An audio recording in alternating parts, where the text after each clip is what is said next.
ബാലചന്ദ്രൻ ഗോവർദ്ധനെ വിളിച്ച് ഹോസ്പിറ്റലിലെ കാര്യങ്ങളൊക്കെ അന്വേഷിക്കുകയാണ്. അവിടുത്തെ കാര്യങ്ങളെല്ലാം വളരെ കൃത്യമായി നോക്കിക്കൊള്ളണമെന്നും ബാലചന്ദ്രൻ പറഞ്ഞ് ഏൽപ്പിക്കുന്നുണ്ട്.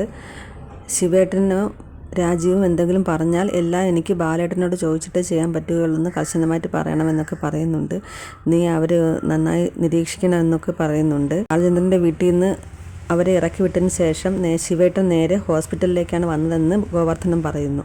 ബാലചന്ദ്രന് ചായയുമായി അലീന മുകളിലേക്ക് കയറി വരികയാണ്.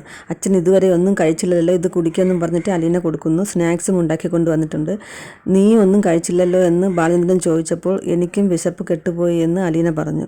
ബാലചന്ദ്രൻ പറഞ്ഞു, മോൾ പോയി എന്തെങ്കിലും കഴിച്ചിട്ട് വന്ന് സംസാരിച്ചാൽ മതിയെന്ന് പറഞ്ഞിട്ട് അലീനയെ താഴേക്ക് പറഞ്ഞു വിടുന്നു. ഹരിശങ്കറിനെയാണ് അടുത്ത് കാണിക്കുന്നത്. ഹരിശങ്കർ ഒരു പെൺകുട്ടിയെയും കൂട്ടിക്കൊണ്ട് കറങ്ങാൻ പോവുകയാണ്.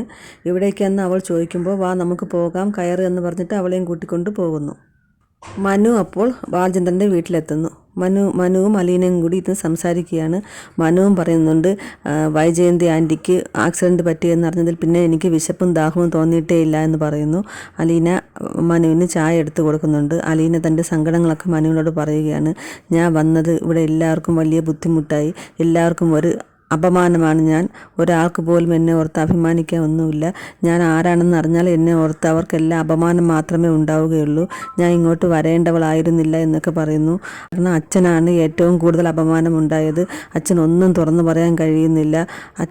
അച്ഛൻ മോളെ നീയാണ് എൻ്റെ ഊന്നുമതി എന്ന് പറയുമ്പോൾ അതിൻ്റെ മുഴുവൻ അർത്ഥവും എനിക്ക് മനസ്സിലാകുന്നുണ്ട് എന്നൊക്കെ പറഞ്ഞിട്ട് അലീന കരയുമ്പോൾ മനുശങ്കർ അവളെ ചേർത്ത് പിടിച്ച് ആശ്വസിപ്പിക്കുകയാണ്. ഹരിശങ്കറും ആ പെൺകുട്ടിയും കൂടി കുറേ ദൂരം യാത്ര ചെയ്ത് ഒരു റിസോർട്ടിലെത്തുന്നു. ഇത് ഏതാണ് സ്ഥലം എന്നൊക്കെ ആ കുട്ടി ചോദിക്കുന്നുണ്ട്. ഇത് പ്രണയിക്കുന്നവർക്ക് പറ്റിയ സ്ഥലമാണ് എന്നൊക്കെ അവൻ പറയുന്നു. നമുക്ക് അവിടെ ഒരു റൂം എടുക്കാം എന്നൊക്കെ അവളോട് പറയുന്നപ്പോൾ അവൾ പറയുന്നു, വേണ്ട, എന്തിനാണ് വെറുതെ പൈസ കളയുന്നത്, നമുക്ക് ഇവിടെയൊക്കെ ചുറ്റിയടിച്ച് കണ്ടിട്ട് പോകാം എന്ന് അവൾ പറയുന്നു. എന്നാൽ ഹരിശങ്കർ നിർബന്ധിച്ച് അവിടെ റൂം എടുക്കുകയാണ്. എന്നിട്ട് അവിടെ എല്ലാം ഓടി നടന്ന് അവൾ കാണുന്നുണ്ട്. അവളെ കണ്ടിട്ട് ഒരു നിഷ്കളങ്കയായ പെൺകുട്ടിയെ പോലെയുണ്ട്. പക്ഷേ ഹരിശങ്കറിൻ്റെ ഉദ്ദേശം വേറെയാണെന്ന് തോന്നുന്നു. അവിടെ എല്ലാം അവർ അടിച്ചു പൊളിച്ച് നടക്കുകയാണ്. ഗംഗേട്ടൻ ബാലചന്ദ്രനെ വിളിക്കുകയാണ്. ഞാൻ ഉടനെ എത്തും, ഇപ്പോൾ ഡൽഹിയിലെത്തി, 2 ദിവസത്തിനകം ഞാൻ നാട്ടിലെത്തുമെന്ന് പറയുന്നുണ്ട്. കാര്യങ്ങളൊക്കെ അറിഞ്ഞു. അപ്പോൾ ബാലചന്ദ്രൻ പറഞ്ഞു, വൈജയന്തിക്ക് ഒരു ആക്സിഡൻറ്റ് പറ്റി, അവൾ ഹോസ്പിറ്റലിലാണ്, കുറച്ച് ഇഞ്ചുറീസൊക്കെ ഉണ്ട് എന്നൊക്കെ പറയുന്നുണ്ട്. നീ കുറേ കള്ളക്കഥകളൊക്കെ പറഞ്ഞ് നടക്കുന്നുണ്ടെന്ന് ശിവൻ പറയുന്നുണ്ടല്ലോ എന്ന് പറഞ്ഞപ്പോൾ ബാലചന്ദ്രൻ ചോദിക്കുകയാണ്, ഞാൻ പിന്നെ എന്ത് വേണമായിരുന്നു, സത്യമായ കാര്യങ്ങളൊക്കെ തുറന്ന് പറയണമായിരുന്നു എന്ന് ചോദിക്കുന്നു. നീ എനിക്ക് അലീനയെ ഒഴിവാക്കാമായിരുന്നില്ലേ എന്ന് ചോദിച്ചു.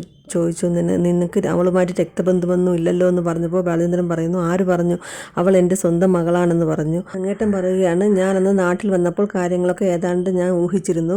വൈജയന്തിയുടെ സ്വന്തം മകളാണ് അലീന എന്ന് എനിക്കപ്പോൾ തോന്നിയിരുന്നു എന്ന് പറഞ്ഞു. ഓഹോ, അപ്പോൾ എല്ലാം അറിഞ്ഞിട്ട് മിണ്ടാതെ കടന്നു കളഞ്ഞതാണല്ലേ എന്ന് ബാലചന്ദ്രൻ ചോദിക്കുകയാണ്. ബാലചന്ദ്ര, നീ ഒന്ന് അടങ്ങ്, ഞാൻ അങ്ങ് വന്നിട്ട് നമുക്കെല്ലാം സംസാരിക്കാം എന്നൊക്കെ ഗംഗേട്ടൻ ബാലചന്ദ്രനെ സമാധാനിപ്പിക്കുന്നുണ്ട്. ബാലചന്ദ്രൻ വളരെ സൗമ്യനായിട്ടാണ് ഗംഗേട്ടനോട് സംസാരിക്കുന്നത്.